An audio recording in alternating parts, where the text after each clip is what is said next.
কথাগুলো বলে বর্ষার গাল দুটো ধাক্কা দিয়ে ছেড়ে দিয়ে নিচে চলে গেল মেঘ। মেঘের ধাক্কা খেয়ে তাল সামলাতে না পেরে নিচে পড়ে গিয়ে কপালে বেশ কিছুটা কেটে গেল বর্ষার। কিন্তু বর্ষার এখন কপালের কাটার ব্যথার চাইতে মেঘের কথাগুলোতে ব্যথা লাগছে বেশি। বর্ষা কিছুতেই ভেবে পাচ্ছে না মেঘ কেন এমন করছে। রাতে নুডলস রান্না করে খেয়ে মেঘের জন্য টেবিলে নুডলস রেখে মেঘের রুমের ব্যালকনিতে গ্রিল ধরে দাঁড়িয়ে আছে বর্ষা, আর ভাবছে মেঘের বেলা কথাগুলো নিয়ে। সেদিন ওই থাপ্পড়টা ছাড়া তো আর কিছু করেনি ও মেঘের সাথে। তাহলে মেঘ কেন বলল যে ও মেঘকে ধর্ষক বানিয়েছে, মেঘের সম্মান নষ্ট করেছে? বর্ষা যখন এমন আকাশ পাতাল ভাবতে ব্যস্ত, তখনই পেছন থেকে বর্ষাকে জড়িয়ে ধরে বর্ষার ঘাড়ে নাক ডোবালো কেউ। বর্ষা কিছুটা ভয় পেয়ে দ্রুত পিছনে তাকিয়ে দেখে মেঘ দাঁড়িয়ে আছে ওর পেছনে। মেঘকে কেমন মাতাল মাতাল দেখতে লাগছে, খুব বাজেভাবে তাকিয়ে আছে মেঘ বর্ষার দিকে। মেঘের এমন অবস্থা দেখে বর্ষা মেঘের থেকে একটু সরে গিয়ে ভ্রুকুচকে বলল, মেঘ ভাইয়া তুই ড্রিঙ্ক করেছিস? বর্ষার কথার উত্তর না দিয়ে বর্ষার হাত ধরে হ্যাঁচকা টান দিয়ে জড়িয়ে ধরে মেঘ।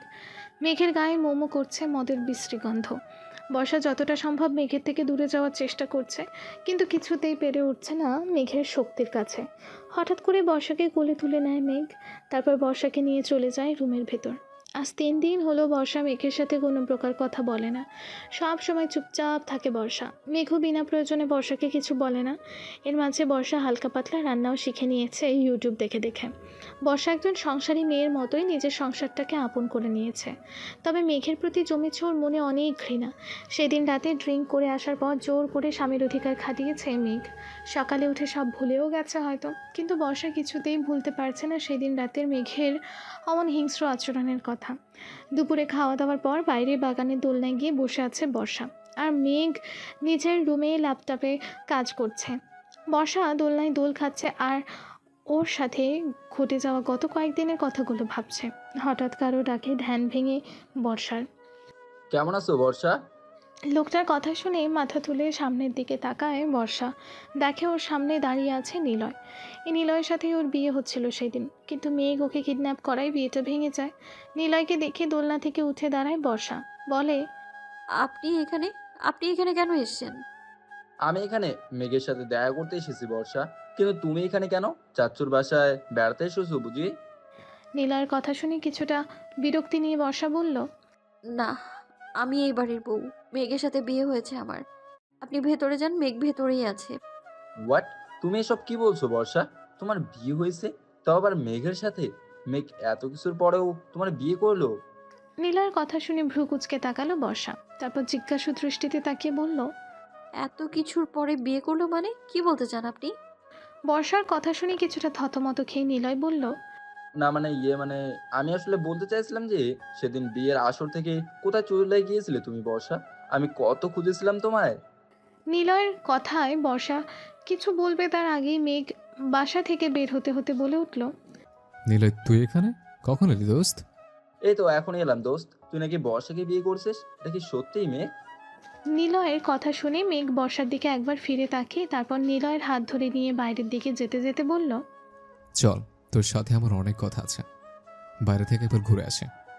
কথাগুলো বলেই নিলয়কে নিয়ে চলে গেল মেঘ। বর্ষার কেন জানি না নিলয়ের কথাগুলো শুনে কিছুটা খটকা লাগলো মনে, আর মনে হলো নিলয় নিশ্চয়ই কিছু লুকালো ওর থেকে। নিলয়কে নিয়ে একটা কফি শপে গিয়ে বসলো মেঘ। কফি শপে বসতেই নিলয় কিছুটা উত্তেজিত কণ্ঠে বলে উঠল, মেঘ, তোর সাথে বসে এতটা খারাপ আচরণ করার পরেও তুই কেন বিয়ে করলি ওকে? তুই কি 1 বছর আগের সেই কথাগুলো ভুলে গেছিস?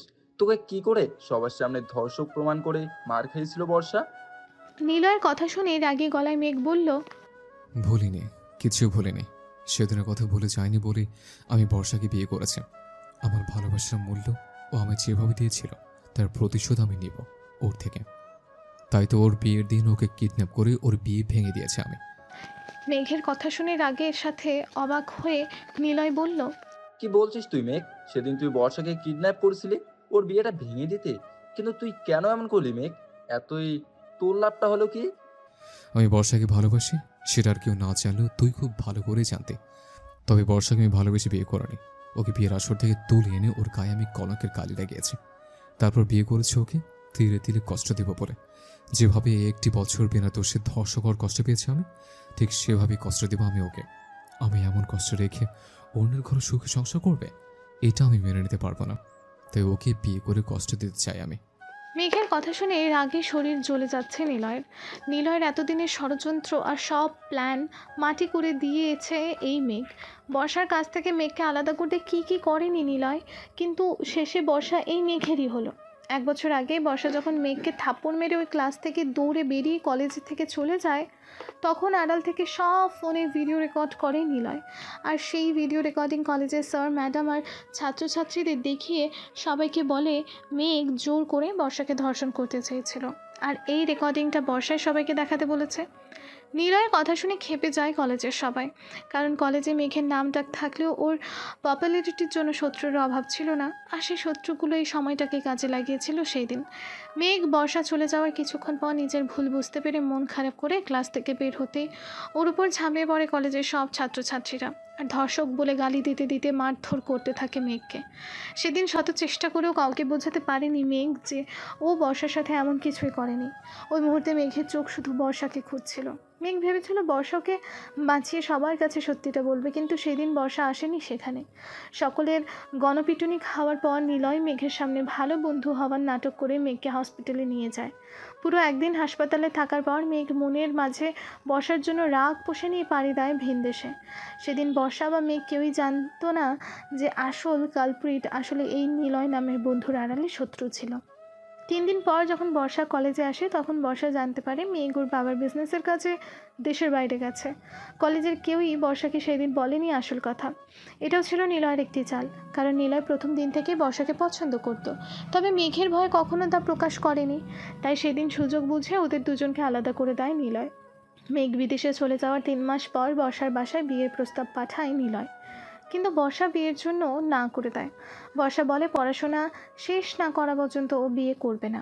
তাই বর্ষার কথা মতো বিয়ের ডেট পিছিয়ে 8 মাস পর করা হয়। আর বিয়ের দিনই বর্ষাকে কিডন্যাপ করে মেঘ। 1 মাস পর রাতে রান্না শেষ করে বালকনিতে দাঁড়িয়ে আছে বর্ষা। চোখ দিয়ে অঝরে পানি পড়ছে ওর। মা বাবাকে বড্ড দেখতে ইচ্ছা করছে বর্ষার, কিন্তু ও ভালো করেই জানে মেঘকে বলে কোনো লাভ হবে না। মেঘ নিয়ে যাবে না বাবার বাড়িতে। তাই ব্যালকনিতে দাঁড়িয়ে চোখের জল ঝরাচ্ছে বর্ষা। মেঘ বাসায় ফিরে বর্ষাকে কোথাও খুঁজে না পেয়ে ব্যালকনিতে গিয়ে দেখে বর্ষা কান্না করছে আকাশের দিকে তাকিয়ে। মেঘের খুব ইচ্ছা হয় বর্ষার চোখের পানিটা নিজ হাতে মুছে দিতে। শত হলেও তো বর্ষাকে মেঘ ভালোবাসে, কিন্তু না, মেঘ সেটা করবে না, কারণ মেঘ তো বর্ষাকে বিয়েই করে চোখে কাঁদাবে বলে। বর্ষার পেছনে দাঁড়িয়ে মেঘ ঝাঁঝালো কণ্ঠে বলে ওঠে, আমার খুব ক্ষুধা লেগেছে, তাড়াতাড়ি আমার জন্য টেবিলে খাবার রেডি কর, আর আমি যেন এমন ন্যাকা কান্না কাঁদতে না দেখে। মেঘের কথা শুনে কোনো উত্তর না দিয়ে চোখের জল মুছে নিচে চলে যায় বর্ষা। তারপর মেঘের জন্য টেবিলে খাবার রেডি করে। একটু পর মেঘ নিচে এসে খাবার খেতে খেতে কি মনে করে জিজ্ঞেস করে, তুই রাতের খাবার খেয়েছিস বর্ষা? মেঘের কথা শুনে তাচ্ছিল্যের হাসি দিয়ে সেখান থেকে চলে যেতে নেয় বর্ষা। অমনি বর্ষার হাত ধরে ফেলে মেঘ। তারপর রাগী কণ্ঠে বলে, আমি তোকে কিছু জিজ্ঞেস করছি, আমার কথার উত্তর না দিয়ে তুই চলে যাচ্ছিস কেন? মেঘের কথা শুনে মেঘের দিকে তাকিয়ে বর্ষা বলতে শুরু করে, আমি খেলাম কি খেলাম না সেটা দেখার সময় আছে তোর মেঘ ভাইয়া? আমাদের বিয়ে হয়েছে প্রায় 2 মাস হতে চললো। এর মাঝে একবারও জানার চেষ্টা করেছিস কখন আমি খেলাম কিনা, আমার মন ভালো আছে কিনা? সবসময় কুকুর বেড়ালের মতো আচরণ করেছিস তুই আমার সাথে। স্বামী হওয়া সত্ত্বেও আমার ঠাঁই হয়েছে ফ্লোরে, তোর বিছানায় নয়। তাহলে আজ হঠাৎ কেন জিজ্ঞেস করছিস মেঘ ভাইয়া? আমি উত্তর দেব না তোকে। কথাটা বলেই মেঘের সামনে থেকে চলে যেতে নেয় বর্ষা। সাথে সাথে মেঘ চেয়ার ছেড়ে উঠে বর্ষার হাত ধরে দাঁতে দাঁত চেপে বলে, কিছুদিন হলো কিছু বলছে না দেখে খুব সাহস বেড়েছে, তাই না? তোর সাহস হয় কি করে আমার মুখোমুখি কথা বলার? কথাটা বলেই বর্ষাকে নিজের দিকে ঘুরিয়ে ঠাস করে গালে একটা থাপ্পড় মারে মেঘ। মেঘের থাপ্পড় খেয়ে জ্ঞান হারিয়ে নিচে পড়ে যায় বর্ষা। বর্ষাকে জ্ঞান হারাতে দেখে যেন হুঁশে ফিরে আসে মেঘ। মেঘ দৌড়ে গিয়ে বর্ষাকে কোলে তুলে নেয়, তারপর সোফায় শুইয়ে দিয়ে বলে, এ আমি কি করলাম? আমি কি নিজের রাগের বসে বর্ষার সাথে সত্যি খুব অন্যায় করে ফেলেছি? কি হলো বর্ষা? বর্ষার কিছু হলে আমি বাঁচবো কি নিয়ে? বর্ষা, এই বর্ষা, কথা বলো না প্লিজ। এই বর্ষা, কি হলো? কথা বলো না আমার সাথে। কোনো কিছুতেই বর্ষার জ্ঞান ফিরছে না দেখে বর্ষাকে কোলে নিয়ে হাসপাতালে চলে যায় মেঘ। পাগলের মতো ডাক্তারকে ডাকতে থাকে মেঘ। ডাক্তার এসে নার্সদের দিয়ে বর্ষাকে নিয়ে যায় একটি কেবিনে। বেশ কিছুক্ষণ চেক আপের পর ডাক্তার বর্ষার কেবিন থেকে বেরিয়ে মেঘকে বলে, অভিনন্দন মিস্টার মেঘ চৌধুরী, আপনি বাবা হতে চলেছেন। আপনার স্ত্রী 1.5 মাসের অন্তঃসত্ত্বা, তবে ওনার শরীর খুব দুর্বল। হয়তো ঠিকমতো খাওয়া দাওয়া করেন না, নিজের যত্নও নেন না। আপনাকে ওনার দিকে নজর রাখতে হবে, ওনার যত্ন করতে হবে, নইলে বেবির ক্ষতি হওয়ার আশঙ্কা আছে। ডাক্তারের কথা শুনে যেন আকাশ থেকে পড়ল মেঘ। বর্ষা অন্তঃসত্ত্বা কী করে হতে পারে? ওদের তো কখনো স্বামী স্ত্রীর সম্পর্ক হয়নি। তাহলে বর্ষার পেটের এই বাচ্চাটা কার? ডাক্তারের কথা শুনে যেন আকাশ থেকে পড়ল মেঘ। বর্ষা অন্তঃসত্ত্বা কী করে হতে পারে? ওদের তো কখনো স্বামী স্ত্রীর সম্পর্কই হয়নি। তাহলে বর্ষার পেটের এই বাচ্চাটা কার? এমন হাজারো প্রশ্ন উঁকি দিয়ে উঠল মেঘের মনে। কিন্তু মেঘ নিজেকে শান্ত রাখার চেষ্টা করে ডাক্তারকে বলল, আপনি ঠিক বলছেন তো ডাক্তার, আমার ওয়াইফ সত্যিই প্রেগন্যান্ট। মেঘের কথা শুনে কিছুটা আশ্চর্য হলো ডাক্তার। তারপর মেঘের দিকে জিজ্ঞাসু দৃষ্টিতে তাকিয়ে বলল, মিস্টার মেঘ, আপনি কি আপনার বেবি হওয়ার কথা শুনে হ্যাপি নন? এমন প্রশ্ন করছেন যে? ডাক্তারের কথা শুনে মেঘ মুখে জোরপূর্বক হাসির রেখা টেনে বলল, না ডাক্তার, আমি অনেক খুশি, প্রথমবার বাবা হব, এর চেয়ে তো খুশির কি কিছু হতে পারে? আচ্ছা ডাক্তার, আমি বর্ষাকে বাসায় নিয়ে যেতে পারবো কখন? আপনি কাল সকালে আপনার ওয়াইফকে নিয়ে যেতে পারবেন মিস্টার মেঘ। তবে একটা কথা, ওনার যত্ন করতে হবে, ওনাকে এই সময় ভালো ভালো খাবার খাওয়াতে হবে। আমি চেক আপ করে যতটুকু বুঝেছি আপনার ওয়াইফের শরীর খুব দুর্বল, আর এই দুর্বলতার জন্যই উনি জ্ঞান হারিয়েছিলেন। তাই এখান থেকে নিয়ে গেলেও ওনার যত্ন করতে ভুলবেন না। ডাক্তারের কথা শুনে মুখে হাসির রেখা টেনে দাঁতের দাঁত চেপে মেঘ বলল, আপনি এ নিয়ে ভাববেন না ডাক্তার, আমি বর্ষার এমন যত্ন করব যেমন যত্ন পৃথিবীর কোনো স্বামী তার স্ত্রীর জন্য করে না। মেঘের কথা শুনে মুচকি হেসে চলে গেলেন ডাক্তার। আর মেঘ বর্ষার কেবিনের দরজা খুলে বর্ষার দিকে তাকিয়ে কিছুটা এক ভেবে ডেভিল হাসল। পরের দিন সকালে বর্ষাকে নিয়ে বাসায় চলে এলো মেঘ। বর্ষা ওর বেবির কথা শুনে অনেক খুশি। বর্ষা মনে মনে ভাবছে এবার হয়তো মেঘ সব রাগ ভুলে ওকে আপন করে নেবে। বর্ষা বারবার নিজের পেটে হাত ছোঁয়াচ্ছে আর তৃপ্তির হাসি হাসছে। প্রথমবার মা হওয়ার অনুভূতিটা যে কতটা মধুর হয় সেটা বুঝতে পারছে বর্ষা। বাসায় পৌঁছে বর্ষাকে গাড়িতে রেখেই গাড়ি থেকে নেমে সোজা ভেতরে চলে গেল মেঘ। মেঘের এমন আচরণে কিছুটা অবাক হলো বর্ষা। তবুও ধীরে ধীরে গাড়ি থেকে নেমে বাসার ভেতরে যেতে লাগলো। বাসার ভেতরে যেতেই বর্ষা দেখলো মেঘ মাথা নিচের দিকে তাকিয়ে সোফায় বসে আছে। বর্ষা মেঘকে কিছু বলবে তার আগেই মেঘ শান্ত গলায় নিচের দিকে তাকিয়ে বলে উঠল, বাচ্চাটা কার বর্ষা? মেঘের এমন প্রশ্ন শুনে থমকে গেল বর্ষা। তারপর কাঁপা কাঁপা গলায় জিজ্ঞেস করলো, তুই কি বলছিস মেঘ? আমি জিজ্ঞেস করেছি তোর পেটের বাচ্চাটা কার? কার পাপের ফসলকে তুই আমার নামে চালাতে চাইছিস? কার সন্তান আছে তোর পেটে? মেঘের কথা শুনে যেন আকাশ ভেঙে পড়ল বর্ষার মাথায়। বর্ষা দুপা পিছিয়ে গিয়ে ফ্লোরে বসে পড়ল। ও যেন নিজের কানকেও বিশ্বাস করতে পারছে না। মেঘ কী করে পারলো এত বড় একটা কথা বলতে? মেঘের কি সেদিন রাতের কথা কিছুই মনে নেই?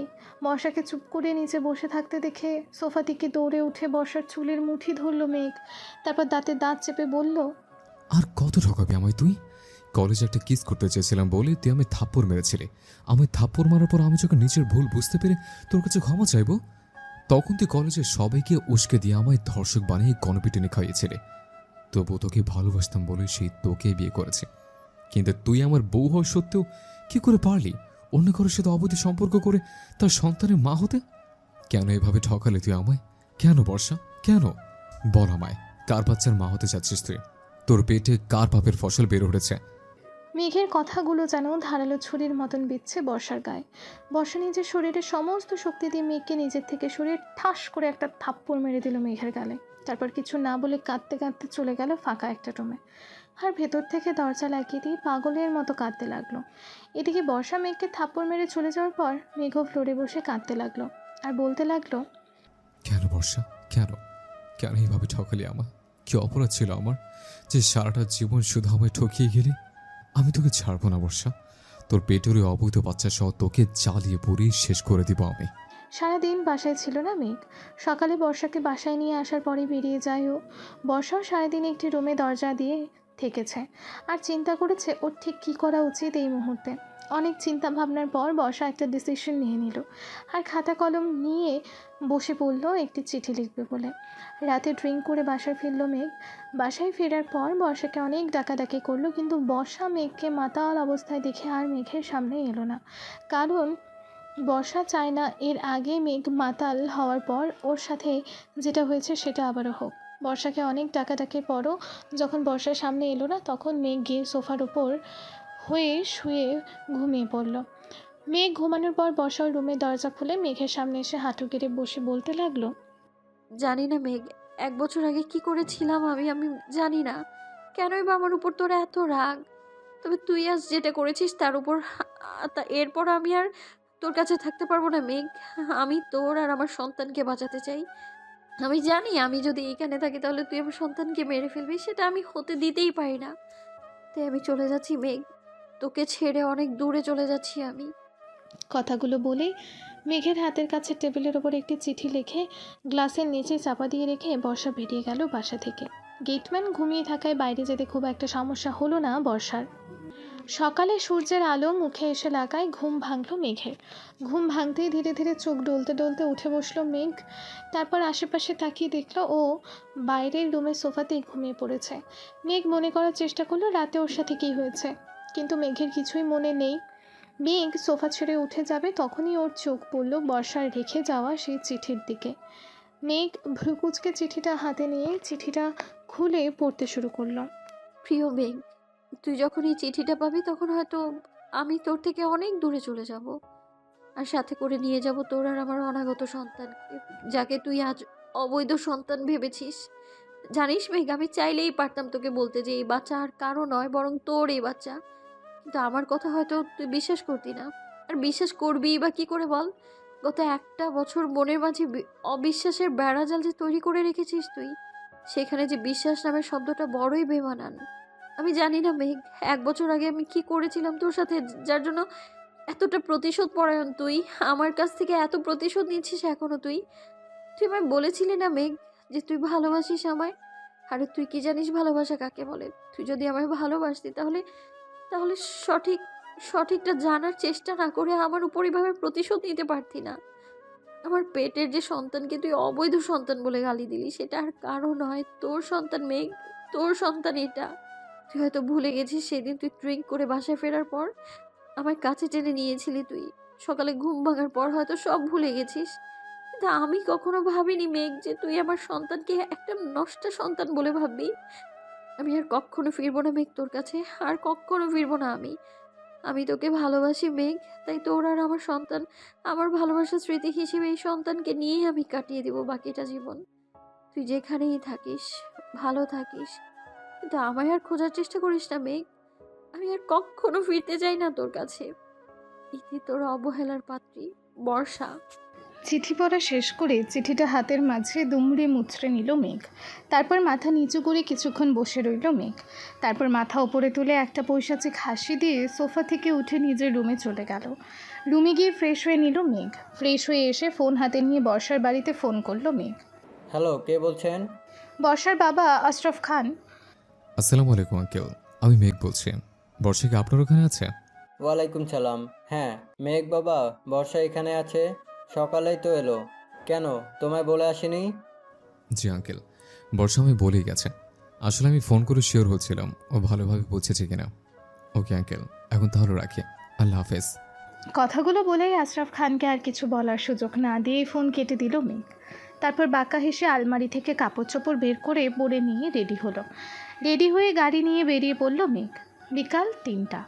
বর্ষা ওদের বাসায় ছাদে দাঁড়িয়ে আছে আর ভাবছে গতকাল রাতের কথা। কালকে রাতে বর্ষা যখন চিঠি লিখে রাখে মেঘের বাসা থেকে বেরিয়ে আসে, তখন রাস্তায় কিছুক্ষণ হাঁটার পরেই বর্ষার পিছু নেয় কয়েকজন নেশাখোর লোক। বর্ষা বেশ ভয় পেয়ে যায় লোকগুলোকে দেখে। বর্ষা দৌড়াতে থাকে ফুটপাত ধরে। ওই সময় বর্ষার কপাল ভালো থাকায় রাস্তায় কিছু লোক এগিয়ে আসে বর্ষাকে সাহায্য করতে। বর্ষা লোকগুলোর কাছ থেকে মুক্তি পেতেই একটা বয়স্ক ভালো লোকের সাহায্য নিয়ে সিএনজি করে চলে আসে নিজের বাড়ির সামনে। তারপর লোকটাকে বিদায় দিয়ে বর্ষা সারা রাত বাসার বাইরে কাটিয়ে দেয়। বর্ষা মেঘের বাসা থেকে বেরিয়ে আসার সময় ভেবেছিল ও অনেক দূরে কোথাও চলে যাবে, কিন্তু পরে যখন রাস্তায় বিপদে পড়ে তখন বুঝতে পারে একজন যুবতী মেয়ের একা একা বাড়ি ছেড়ে দূরে কোথাও যাওয়া কতটা রিস্কি হবে। আর বর্ষা কোনো মতেই ওর পেটের বাচ্চার ক্ষতি হতে দিতে চায় না। তাই বর্ষা সিদ্ধান্ত নেয় ও নিজের বাবার বাসায় ফিরে আসবে আর সেখানেই থাকবে। সকাল হলে বর্ষা যখন ওর বাবার বাসায় ঢোকে তখন বর্ষাকে দেখে হাজারটা প্রশ্নের ডালি খুলে নেয় ওর মা বাবা। সকলের প্রশ্ন শুনে বর্ষা বুঝতে পারে ওর আর আগের মতো মূল্য নেই এই বাড়িতে। বাবা মা ওকে ভালোবাসলেও তারা যদি জানতে পারে বর্ষা পালিয়ে এসেছে শ্বশুরবাড়ি থেকে, তাহলে কখনোই সেটা মেনে নেবে না ওর বাবা মা। কেননা তারা মেঘকে অনেক ভালোবাসে আর ভালো জানে মেঘকে। তারা কেউ বিশ্বাসই করবে না হয়তো বর্ষার কথা। তাই বর্ষা ওর বাবা মায়ের কাছে লুকায় নিজের সাথে ঘটে যাওয়া কথাগুলো। ছাদে দাঁড়িয়ে দাঁড়িয়ে এইসবই ভাবছিল বর্ষা। হঠাৎ বর্ষার চোখ যায় নিচে গেটের সামনে এসে দাঁড়ানো একটি কালো রঙের গাড়ির দিকে। গাড়িটা বর্ষার চেনা। এটা তো মেঘের গাড়ি। মেঘের গাড়ি দেখে কিছুটা অবাক হয় বর্ষা। আর তখনই বর্ষাকে আরও বেশি অবাক করে দিয়ে গাড়ি থেকে নেমে আসে মেঘ। নীল পাঞ্জাবি, চোখে কালো সানগ্লাস, হাতে দামি ঘড়ি, সিল্কি চুলগুলো বাতাসে উঠছে, মুখে বাঁকা হাসি। গাড়ি থেকে নেমে ছাদে বর্ষার দিকে তাকায় মেঘ। তারপর চোখের চশমাটা খুলে বর্ষাকে একটা চোখ টিপ মারে। তারপর বর্ষাকে উদ্দেশ্য করে একটা ফ্লাইং কিস ছুড়ে দেয় মেঘ। বর্ষা মেঘের এমন কাণ্ড দেখে হাঁ করে তাকিয়ে আছে মেঘের দিকে। মেঘের এমন রূপ যেন কত বছর হলো দেখে না বর্ষা। বর্ষাকে অবাক হতে দেখে বাঁকা হেসে গাড়ি থেকে কিছু জিনিসপত্র নিয়ে বাসার ভেতর ঢুকলো মেঘ। মেঘকে বাসায় ঢুকতে দেখে বর্ষাও দ্রুত নেমে এলো ছাদ থেকে। মেঘ বাসার ভেতর ঢুকে বর্ষার মা বাবাকে সালাম করলো। তারপর বর্ষার মায়ের হাতে অনেকগুলো ব্যাগ ধরিয়ে দিয়ে বলল, আন্টি, এই প্যাকেটগুলোর মাঝে আপনার আর আঙ্কেলের জন্য কিছু কাপড় চোপড় আছে, আর বাকি প্যাকেটগুলোর মাঝে আপনাদের জন্য মিষ্টি আর ফলমূল আছে, এগুলো নিয়ে যান। মেঘের কথা শুনে বর্ষার মা মুচকি হেসে বলল, এসব নিয়ে আসার কি দরকার ছিল বাবা? তুমি কি আমাদের মেহমান নাকি? তুমি তো বাড়িরই ছেলে। তুমি বসো, আমি বর্ষাকে ডাকছি। কি বলেন আন্টি, এত বড় একটা সুখবর নিয়ে এসেছে আর আপনাদের জন্য কিছু আনবো না? তা কি কখনো হয়? মেঘের কথা শুনে ভ্রু কুচকে তাকিয়ে বর্ষার বাবা বলল, কি সুখবর মেঘ বাবা? কই বর্ষা তো আমাদের কিছু বলেনি। আশরাফ খানের কথা শুনে মেঘ বর্ষাকে নিচে নামতে দেখে ওর কাছে এগিয়ে গিয়ে বর্ষার হাত ধরে বলল, এ কি বর্ষা, তুই আঙ্কেল আন্টিকে কিছু বলিস নি? ও, বুঝতে পেরেছি। আসলে বর্ষা লজ্জা পেয়েছে আঙ্কেল। আমি বলছি, আপনার নানু ভাই আর নানুমণি হতে চলেছেন। লজ্জামাখা মুখ করে কথাটি বলে মেঘ। মেঘের কথা শুনে আনন্দে খুশির ঝিলিক ফুটে উঠল বর্ষার বাবা মায়ের মুখে। এদিকে মেঘের এমন কাণ্ড দেখে অবাকের ওপর অবাক হচ্ছে বর্ষা। মেঘের এ যেন এক নতুন রূপ দেখছে বর্ষা। বর্ষাকে অবাক হতে দেখে বর্ষার দিকে তাকিয়ে আবারও একটা চোখ টিপ মারল মেঘ। কি রে বর্ষা, তুই তো আমায় কিছু বললি না? এত বড় একটা সুখবর জানালি না আমায়? মেঘ বাবা, তুমি বর্ষার রুমে গিয়ে রেস্ট নাও। বর্ষা মা, মেঘকে তোর রুমে নিয়ে যা। আমি মেঘ বাবার জন্য নাস্তা রেডি করি। বর্ষার মায়ের বলতে দেরি কিন্তু মেঘ বর্ষার হাত ধরে বর্ষাকে নিয়ে বর্ষার রুমে যেতে দেরি করলো না। এদিকে বর্ষার বাবা আশরাফ খানের খুশিতে চোখমুখ চকচক করছে। উনি নানু ভাই হবে, এর চাইতে আনন্দের আর কি হতে পারে। আশরাফ খান চলে গেল মেঘের বাবা আহসান চৌধুরীকে ফোন করবে বলে।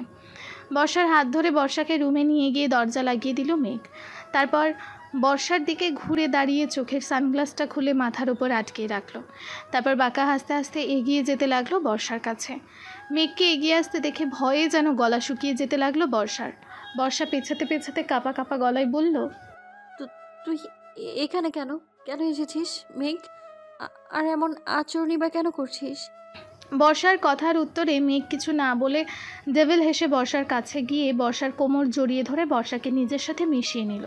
তারপর বর্ষার কানের কাছে মুখ নিয়ে ফিসফিসিয়ে বলল, আমার থেকে পালাতে চেয়েছিলে কেন সুইট হার্ট? মেঘ চৌধুরীর কাছ থেকে পালানো কি এতই সহজ? কথাটা বলেই বর্ষার ঘাড়ের সাথে নাক ঘষতে লাগলো মেঘ। মেঘের এমন কথা আর আচরণে কেঁপে উঠল বর্ষা। তারপর কাঁপা কাঁপা গলায় বলল, আমায় ছাড় মেঘ। কি করছিস তুই? ছাড় আমায়, কেন এমন করছিস তুই? বর্ষার কথা শুনে বর্ষাকে আরও শক্ত করে জড়িয়ে ধরল মেঘ। তারপর বর্ষার পিঠে হাত বুলাতে বুলাতে বলল, তুই অসুস্থ বোধ করছিস কেন রে সরিষা? আমি তোর আগেই তোকে টাচ করেছি, তাই না? তোর পেটে তো আমারই সন্তান, তাহলে আমার স্পর্শে তুই আনইজি ফিল কেন করছিস? মেঘের কথা শুনে বর্ষা বুঝতে পারল মেঘ কী বোঝাতে চাইছে ওকে। মেঘ যে এখনও মানতে পারেনি ওর পেটে মেঘের সন্তান, এটা বর্ষা বুঝে গেছে। বর্ষা শরীরে সমস্ত শক্তি দিয়ে মেঘকে দূরে সরানোর চেষ্টা করছে, কিন্তু মেঘের শক্তির সাথে কিছুতেই বর্ষা পেরে উঠছে না। এদিকে মেঘ একবার বর্ষার গলায় তো একবার বর্ষার ঘাড়ে ক্রমাগত নাক ঘষে চুমু এঁকে যাচ্ছে। বর্ষার আসক্তির সীমা যেন পার হয়ে যাচ্ছে। বর্ষা যখন কিছুতেই মেঘের শক্তির সাথে পেরে উঠছে না, তখন বর্ষা অঝরে কাঁদতে শুরু করলো। কাঁদতে কাঁদতে বর্ষা শরীর কেমন নিস্তেজ হয়ে আসছে। একে তো বর্ষা ঠিকমতো খাওয়া দাওয়া করে না, তার উপর ওর শরীর দুর্বল। বর্ষাকে নিস্তেজ হয়ে পড়তে দেখে বর্ষাকে ছেড়ে দিয়ে কোলে তুলে নিল মেঘ। তারপর বিছানায় নিয়ে গিয়ে শুইয়ে দিল। বিছানায় শুইয়ে দিতেই বর্ষা কাঁপা কাঁপা গলায় একটা কথাই বলল, যদি বিশ্বাস করতে না পারিস তাহলে ভালোবাসার দাবি নিয়ে আসিস না, কারণ বিশ্বাস না থাকলে কখনো ভালোবাসা হয় না।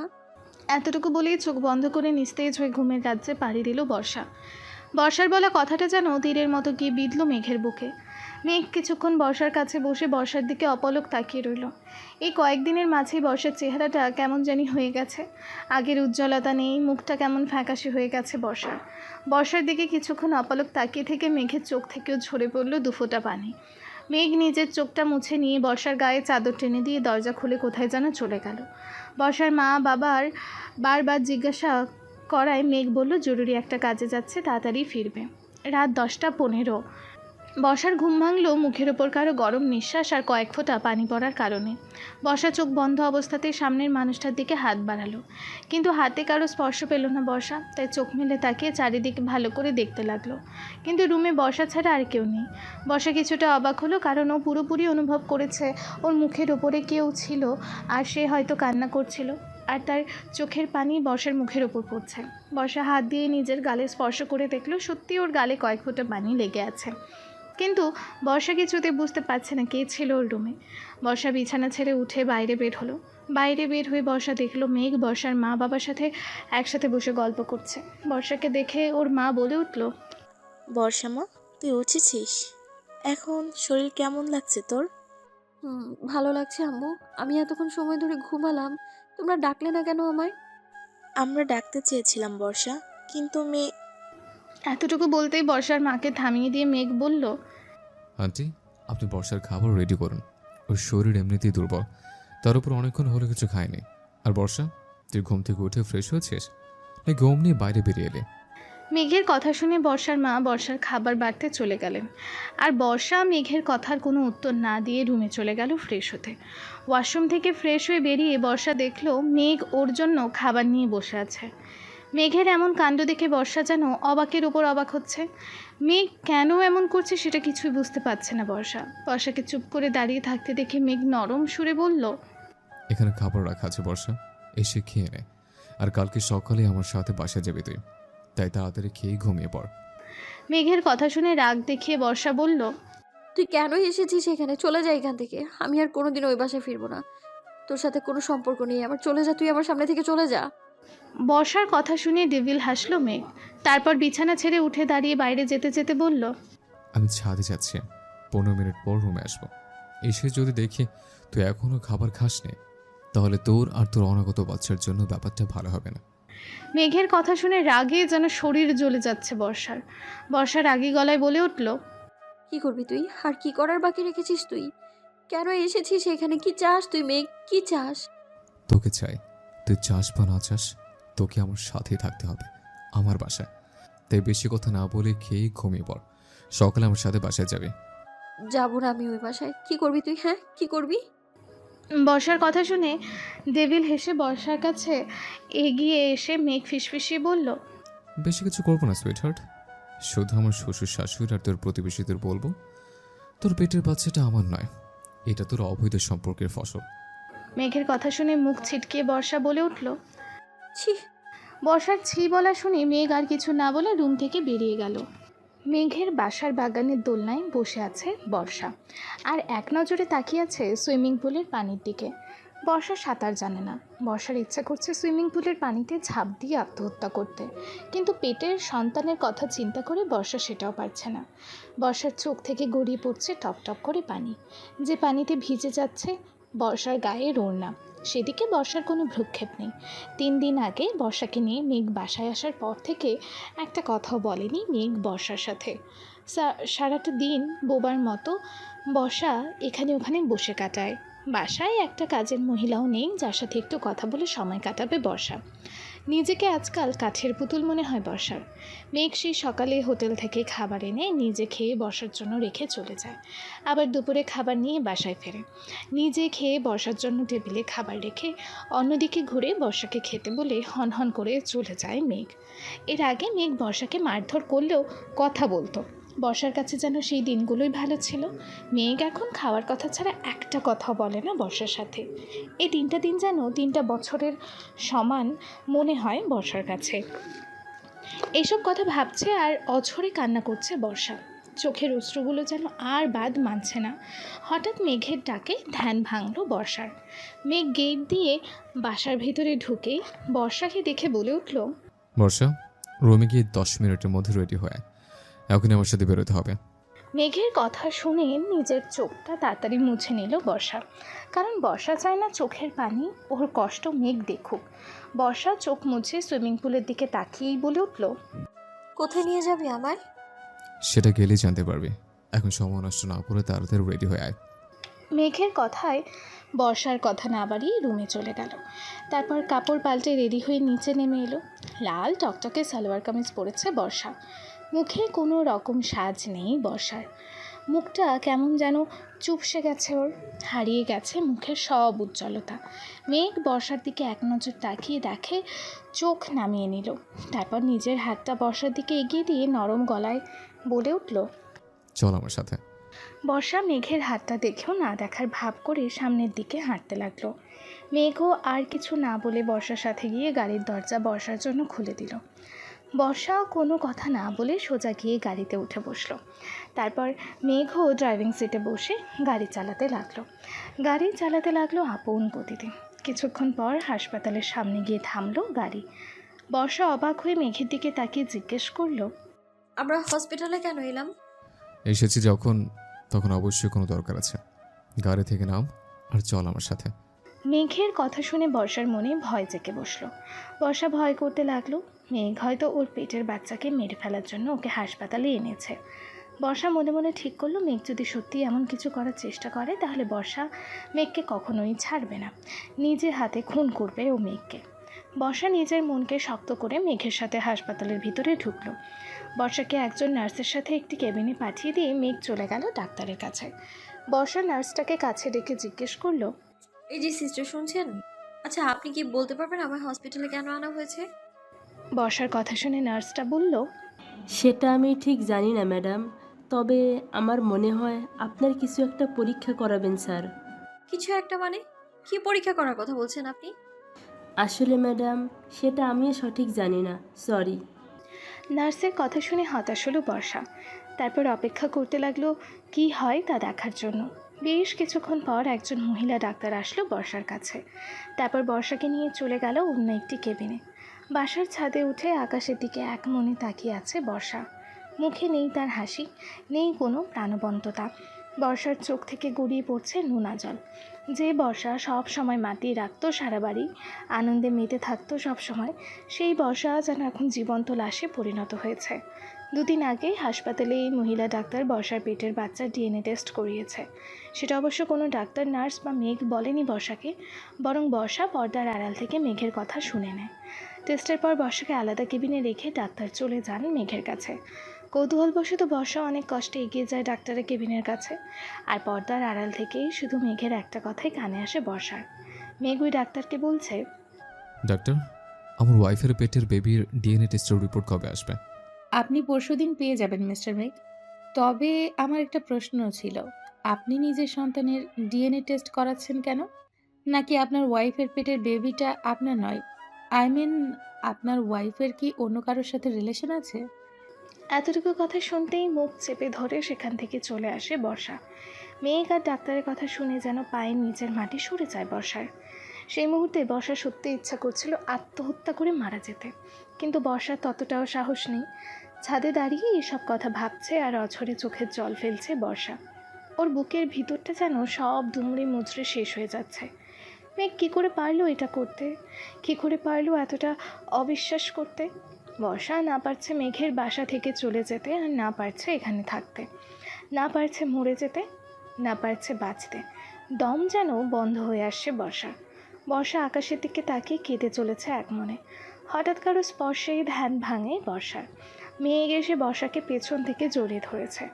বর্ষার চুলের মাঝে মুখ গুজে কাঁদছে মেঘ। কাঁদতে কাঁদতে বর্ষাকে ছেড়ে হাঁটু গেড়ে নিচে বসে পড়ল মেঘ। মেঘের এমন ব্যবহারে অবাক হয়ে মেঘের দিকে ঘুরে তাকালো বর্ষা।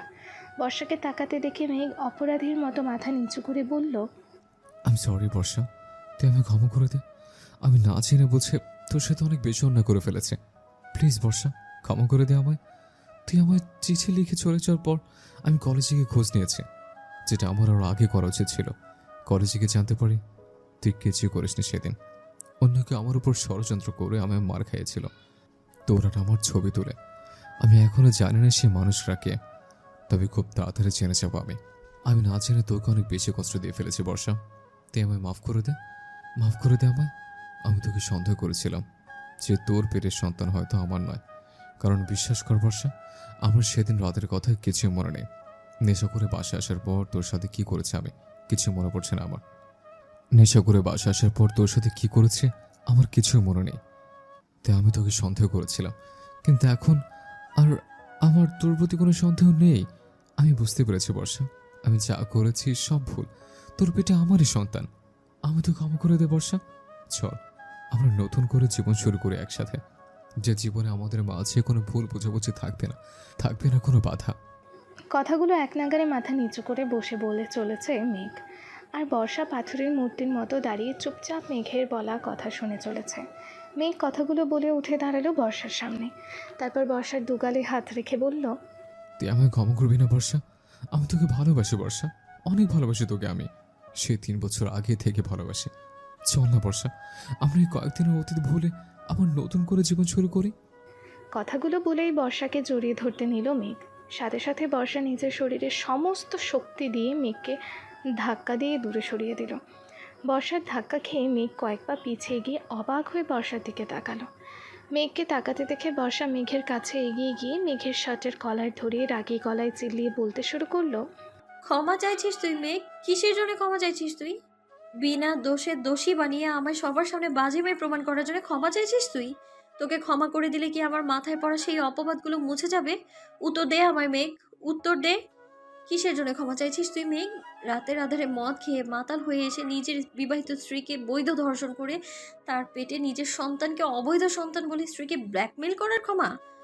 নিজের সন্তানকে পাপের ফসল বলে তার ডিএনএ টেস্ট করে তারপর তোর মনে হলো এই বাচ্চা তোর? আমি তোকে বলছি শোন, আমার পেটের এই বাচ্চা তোর নয়। তোর মতো একটা জানোয়ারের বাবা হওয়ার কোনো অধিকার নেই মেঘ। এই বাচ্চা শুধু আমার। ও বড় হবে ওর মায়ের পরিচয়, তোর কোনো অধিকার নেই আমার সন্তানের উপর। কথাগুলো এক নাগারে চিল্লিয়ে বলেই মেঘকে জোরে ধাক্কা মারল বর্ষা। মেঘ দুপা পিছিয়ে গিয়ে আবারও বর্ষার কাছে এগিয়ে এসে বলল, আমি সরি বর্ষা, প্লিজ আমায় ক্ষমা করে দে। আমি স্বীকার করছি আমি তোর সাথে অনেক বেশি অন্যায় করে ফেলেছি, তবে আমি একটা সুযোগ দে বর্ষা। আমি তোকে কথা দিচ্ছি, আমি আমার ভুলগুলো শুধরে নেব। তোকে আর আমাদের বাচ্চাকে একটু কষ্ট পেতে দিব না আমি। আমি তোকে অনেক ভালোবাসি বর্ষা, প্লিজ আমি একটা সুযোগ দে। ভালোবাসা? ভালোবাসা কাকে বলে তুই জানিস মেঘ? মনে আছে মেঘ, তোকে আমি বলেছিলাম যদি বিশ্বাস করতে না পারিস তাহলে ভালোবাসার দাবি নিয়ে আসিস না, কারণ ভালোবাসার মেইন খুঁটি হলো বিশ্বাস। তুই অনেক আগে তোর ভালোবাসার যোগ্যতা হারিয়েছিস মেঘ। আমি তোকে জাস্ট ঘৃণা করি মেঘ, তুই চলে যা আমার সামনে থেকে। আমার জীবনটাকে অভিশাপে পরিণত করেছিস তুই। প্লিজ বর্ষা, এভাবে বলিস না। আমি তোকে ছাড়া থাকতে পারবো না বর্ষা। আমার তোকে চাই সারা জীবন, প্রতিটা মুহূর্তে তোকে আমার পাশে চাই বর্ষা। প্লিজ বর্ষা, তুই এভাবে আমার দিক থেকে মুখ সরিয়ে নিস না। বল তুই কি চাস? তুই যা চাইবি আমি তোকে সব দেব, শুধু তুই আমায় দূরে সরিয়ে দিস না বর্ষা, প্লিজ।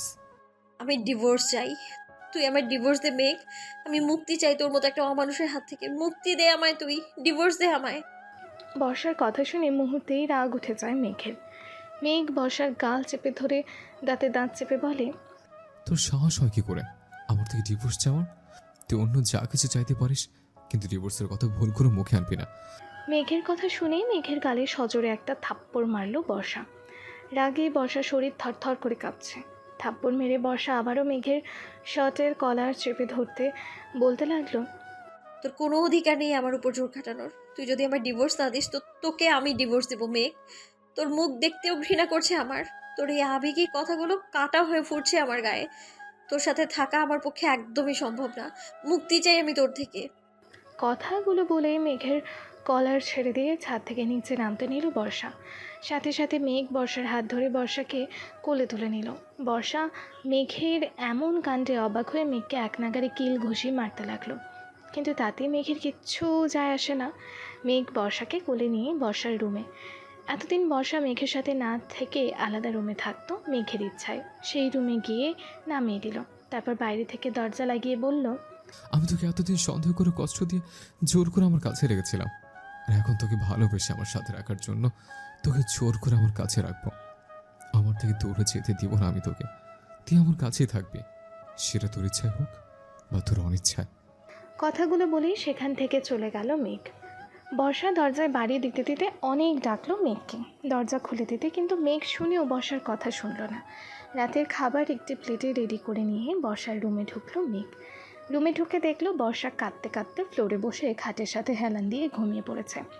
মেঘ খাবারের প্লেটটা টেবিলে রেখে বর্ষাকে কোলে তুলে নিল, তারপর বিছানায় বসে শক্ত করে বুকে জড়িয়ে ধরলো ঘুমন্ত বর্ষাকে। মেঘ এতটা শক্ত করে বর্ষাকে ধরেছে যে মনে হচ্ছে যেন বর্ষার হাড়গুলো সব ভেঙে যাবে। বর্ষার ঘুম ভাঙতেই বর্ষা মেঘকে নিজের থেকে দূরে সরাতে ব্যস্ত হয়ে পড়ল, কিন্তু মেঘকেও এক চুলও নাড়াতে পারল না। বর্ষার ছটফটানো বুঝতে পেরে বর্ষাকে ছেড়ে দিল মেঘ। তারপর বর্ষার দিকে তাকিয়ে অভিমানী গলায় বলল, তুমি এমন কেন বউ? একটুখানি জড়িয়ে ধরতে দিব না? আমার 10টা না 5টা না একটা মাত্র বউ, এত হিংসা কেন তোমার? মেঘের এমন কথা শুনে বেককল হয়ে গেল বর্ষা। মেঘ এমন ভাব করছে যেন ওদের মাঝে কখনো কোনো ঝামেলাই হয়নি, বরং ওরা দুজন খুব সুখী দাম্পত্য। বর্ষার রাগ যেন আর কন্ট্রোলে হচ্ছে না। বর্ষা রাগী গলায় বলে উঠল, এসবের মানে কি? কোন সবের বউ? আমি তো এখনো তোমার সাথে কিছুই করিনি। তুই ভাবিস না মেঘ, তোর এমন ফালতু কথায় আমি গলে গিয়ে তোকে ক্ষমা করে দিব? আমি তোকে জীবনেও ক্ষমা করব না, আর না তোকে স্বামী বলে ভালোবাসবো। আমি তোকে ঘৃণা করি মেঘ, ঘৃণা করি আমি। বর্ষার কথা শুনে মেঘ এমন ভাব করলো যেন কিছু শোনেনি। মেঘ বলল, ওই সরিষা, এখন বক বক বন্ধ করে খাবার নিয়ে এসেছে, খাবারটা খেয়ে নে। দিন দিন না খেয়ে তো একেবারে শাকচুন্নি পেতনি হয়ে যাচ্ছিস। পর লোকে বলবে মেঘ চৌধুরী একটা শাকচুন্নি পেতনিকে বিয়ে করে এনেছে। ভাবা যায় কি সাংঘাতিক হবে ব্যাপারটা। মেঘের কথা শুনে রাগ যেন মাথায় উঠে গেল বর্ষার। বর্ষা চিৎকার করে বলল, তুই কি আমার কথা শুনতে পাস না? আমি মুক্তি চাই, তোর থেকে মুক্তি দে আমায়। যতক্ষণ না তুই আমার ডিভোর্স দিবি ততক্ষণ আমি কিচ্ছু খাবো না, এক ফোঁটা পানিও তুলবো না মুখে। বর্ষার কথা শুনে প্রচুর রাগ হলো মেঘের, কিন্তু রাগটাকে কন্ট্রোলে রেখে মেঘ ডেভিল হেসে বলল, জানিস তো সরিষা, এই মেঘ না সোজা কথায় কাজ না হলে খুব সুন্দর করে বাঁকাভাবে কাজ আদায় করতে জানে। তুই হয়তো কলেজের কথাগুলো ভুলে গেছিস, সে যাই হোক। যেহেতু তুই আমার ভালো কথায় খাবি না, তাহলে তো আমাকে এবার বাঁকা হতেই হয়। কি বলিস? কি করবি তুই? কি করবি? মারবি আমায়? মার না, মার, একদম মেরে ফেল আমায়। এভাবে বেঁচে থাকতে চাইতে আমি মরে যাওয়াই ভালো আমার চাইতে। তোর মাথায় সারা জীবন গোবর ঠাসে রয়ে গেল। তোকে মারা চাইতে তোকে কথা শোনানো ভালো ওষুধ আছে আমার কাছে। ওয়েট, তোকে দেখাচ্ছি, দাঁড়া। কথাটা বলেই বর্ষার কাছ থেকে উঠে টেবিলের ওপর থেকে একটা কাচের বয়ামে তেলাপোকা ভর্তি নিয়ে এলো মেঘ। তারপর বাঁকা হেসে বর্ষার সামনে বয়ামটা ধরে বলল, এই দেখ, তোর প্রিয় বান্ধবী তেলাপোকাদের আমি কি যত্ন করে নিয়ে এসেছি তোর জন্য। ভাবছি ওদের তোর কোলে ছেড়ে দিবে, সারা রাত বসে বসে ওদের সাথে গল্প করিস, কেমন? মেঘের কথা শুনে আর মেঘের হাতের বয়ামে তেলাপোকাগুলো দেখে ভয়ে শুকনো ঢোক গিলল বর্ষা, কারণ বর্ষা তেলাপোকাকে মারাত্মক রকমের ভয় পায়। তারপর বর্ষা কাঁপা কাঁপা গলায় বলল, তুই তুই এমন করতে পারিস না মেঘ। ওগুলো দূরে সরা বলছি আমার থেকে, নইলে কিন্তু আমি কেঁদে দিব। বর্ষার অবস্থা দেখে বড্ড হাসি পাচ্ছে মেঘের, কিন্তু নিজের হাসিটাকে চেপে রেখে গম্ভীর গলায় বলল, এগুলোকে সরাতে পারি যদি তুই ভালো মেয়ের মতো খাবারগুলো খেয়ে নিস। কি খাবি তো, নাকি তোর বান্ধবীদের তোর কোলে ঢেলে দেব? আমি খাবো, তুই এইগুলো দূরে সরা প্লিজ, নইলে আমি কিন্তু সত্যি সত্যি কেঁদে দিব। এই তো গুড গার্ল, আমি এগুলোকে দূরে সরাচ্ছি, তুই খাবারগুলো খেয়ে নে। তবে আগে ওয়াশরুমে গিয়ে ফ্রেশ হয়। মুখটার কি অবস্থা করেছিস সে কয়দিনে? মেঘের কথা শুনে তাচ্ছিল্যের হাসি দিয়ে বর্ষা ওয়াশরুমে চলে গেল। তারপর ওয়াশরুমের দরজা লাগিয়ে আয়নার সামনে দাঁড়িয়ে বলতে লাগলো, তুই যত কিছুই করিস না কেন মেঘ, আমি তোকে কোনো দিনও ক্ষমা করব না। তুই আমার সাথে যেটা করেছিস তাতে তুই শুধু নিজের স্বামী হওয়ার অধিকার নয়, আমার সন্তানের বাবা হওয়ার অধিকারও হারিয়েছিস তুই। এদিকে বর্ষা ওয়াশরুমে ফ্রেশ হতে যাওয়ার পর মেঘ দুফোঁটা চোখের জল ফেলে মনে মনে বলতে লাগলো, আমি জানি বর্ষা, তোর কাছে সহজ হবে না আমার নতুন করে মেনে নেওয়া, কিন্তু আমিও হার মানের পাত্র নই। আমি তোকে আমার সে আগের দুষ্ট মিষ্টি বর্ষার রূপে ফিরিয়ে আনবই। আমাকে আর একটা সুযোগ দিতে বাধ্য করবো তোকে আমি, আর এটা করতে আমরা যা করতে হয় আমি করব। তুই আমার যতদিন কষ্ট দিস না কেন, যত অবহেলাই করিস না কেন, আমি তোকে ছাড়বো না বর্ষা। তোকে সারা জীবন আমার বুকেই থাকতে হবে, এই মেঘের বুকের বর্ষা হয়ে। এখন থেকে তোকে আমি ভালোবাসা মিশ্রিত অত্যাচার করব। আর আমি জানি তুই ধীরে ধীরে আমার সে আগের বর্ষা হবেই হবে। এটা তোর আর আমাদের সন্তানের কাছে আমার প্রমিস বর্ষা। মনে মনে কথাটি বলে মেঘ। একটু পর ফ্রেশ হয়ে বর্ষা ওয়াশরুম থেকে বেরিয়ে এসে খাবারগুলো খেয়ে নিল, কারণ বর্ষা চায় না ওর সন্তানের ওর কারণে কোনো ক্ষতি হোক। তাই রাগ অভিমান দূরে রেখে ওকে সুস্থ থাকতে হবে ওর সন্তানের জন্য। ঠিকমতো খাওয়া দাওয়া করতে হবে ওকে। কথাটা বলেই বর্ষাকে চোখ মারল মেঘ। বর্ষার রাগে যেন শরীর জ্বলে যাচ্ছে, কিন্তু মুখে কিছু বলছে না, কারণ মেঘের হাতে এখনও সেই তেলাপোকার বয়ামটা আছে। মেঘ দরজা দিয়ে দাঁড়িয়ে চলে যেতেই বর্ষা দ্রুত গিয়ে দরজা লাগিয়ে দিল। তারপর ভেঙচি দিয়ে বলল, ইস, কুম্ভভূতটার শখ কত একসাথে ঘুমাবে। হ্যাঁ, আমি রাতেই এখান থেকে পালিয়ে যাব, আর কখনো ফিরবো না আমি তোর কাছে। ততক্ষণ একটু ঘুমিয়ে নিই, শরীরটা বেশ ক্লান্ত লাগছে আমার। কথাটা বলে বিছানায় গিয়ে শুয়ে ঘুমিয়ে পড়ল বর্ষা। মাঝরাতে হঠাৎ বর্ষার ঘুম ভেঙে গেল। চোখ বন্ধ করে থেকে বর্ষা ভাবলো এখন পালাবে। কথাটা ভেবে যখনই বর্ষা চোখ খুলে একটু নড়বার চেষ্টা করলো, তখনই বর্ষা বুঝতে পারলো ওকে কেউ আষ্টে পৃষ্ঠে জড়িয়ে ধরে শুয়ে আছে। বর্ষা চোখ খুলে ভালো করে তাকিয়ে দেখলো ও মেঘের বুকে শুয়ে আছে, আর মেঘ ওকে শক্ত করে জড়িয়ে ধরে নাক ডেকে ঘুমাচ্ছে। শরীরের সমস্ত শক্তি দিয়ে মেঘকে ধাক্কা দিয়ে বিছানা থেকে নিচে ফেলে দিল বর্ষা। রাগ আর ঘৃণায় বর্ষার মুখটা যেন রক্তবর্ণ ধারণ করেছে। ও মেঘকে এক মুহূর্তের জন্য সহ্য করতে পারছে না। ঘুমের ঘোরে বর্ষার ধাক্কা খেয়ে খাট থেকে নিচে পড়ে গেল মেঘ। নিচে পড়ার সময় খাটের পাশে থাকা টেবিলের কোণার সাথে কপালে আঘাত লেগে অনেকটা কেটে গেল মেঘের। সেখান থেকে টপ টপ করে রক্ত পড়তে লাগলো। মেঘ কপালে হাত দিয়ে চেপে ধরে বর্ষার দিকে অসহায় দৃষ্টিতে তাকিয়ে বলল, বর্ষা, এটা কি করলি তুই? আমি কতটা আঘাত পেলাম, দেখ কিভাবে রক্ত ঝরছে কপাল কেটে।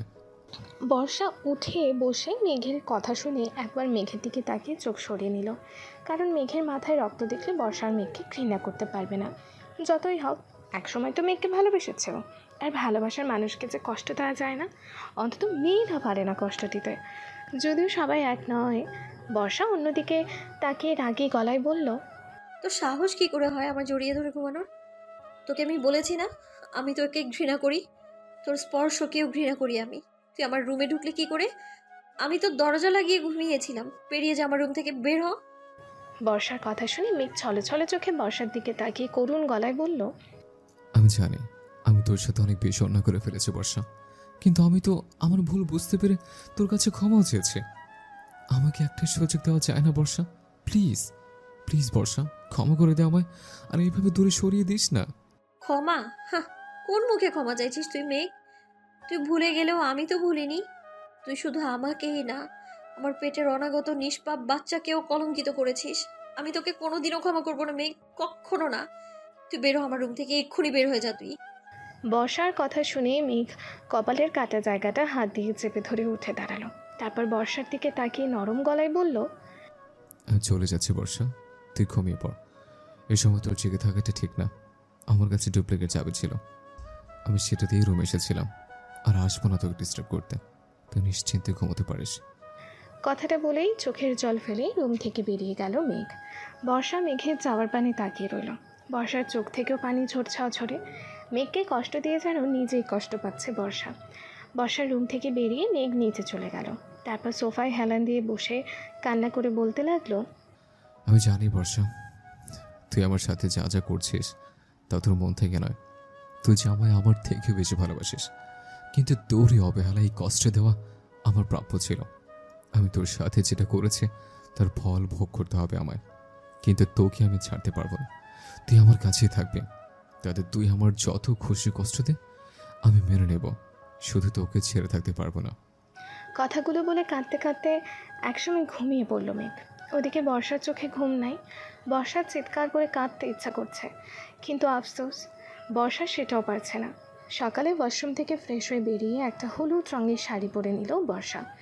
ভেজা চুলগুলো ঘাড়ের ওপর ছেড়ে দিয়ে তারপর নিচে নেমে এলো বাইরে প্রকৃতির হাওয়া খাবে বলে। এটা বর্ষার প্রতিদিনের অভ্যাস। নিচে নামতেই বর্ষার চোখ আটকে গেল সোফায় শুয়ে থাকা মেঘের দিকে। কান্না করার ফলে মেঘের চোখের নিচে আর নাকটা লাল হয়ে হালকা ফুলে আছে। কপালে কেটে যাওয়া জায়গাটায় রক্ত জমাট বেঁধে শুকিয়ে গেছে। মুখটা কেমন শুকনো শুকনো লাগছে মেঘের। মেঘের এমন অবস্থা দেখে বুকের ভেতরটা ধক করে উঠল বর্ষার।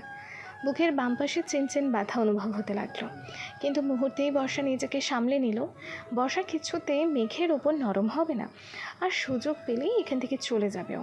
কথাটা ভেবেই একটা দীর্ঘশ্বাস ফেলে বাইরের দিকে হাঁটা দিল বর্ষা। প্রায় 1 ঘন্টা ধরে বাগানের দোলনায় বসে ফুল গাছের দিকে এক নজর তাকিয়ে আছে বর্ষা। মাথায় ওর হাজারো চিন্তা ঘুরে বেড়াচ্ছে। নিজের পেটের সন্তানকে নিয়ে হাজারো চিন্তা ভর করেছে বর্ষার মাথায়। বাতাসে বর্ষার খোলা চুলগুলো উড়ছে, চুলের সাথে তাল মিলিয়ে উঠছে বর্ষার শাড়ির আঁচলটাও। কিন্তু সেদিকে বর্ষার কোনো ভ্রুক্ষেপ নেই। বর্ষা এখন ভাবনায় মগ্ন। হঠাৎ গিটারের শব্দে ধ্যান ভাঙে বর্ষার। অনেকদিন পর গিটারের সেই মন কাড়া সুর যেন টানছে বর্ষাকে। বর্ষা না যাওয়া সত্ত্বেও দোলনা থেকে আনমনে উঠে গেল। তারপর গিটারের সুর ধরে বাসার ভিতরে ঢুকে সোজা ছাদে পৌঁছে গেল বর্ষা। ছাদের দরজায় দাঁড়িয়ে বর্ষা দেখল মেঘ অন্যদিকে ঘুরে সামনে গিটার বাজিয়ে চলছে।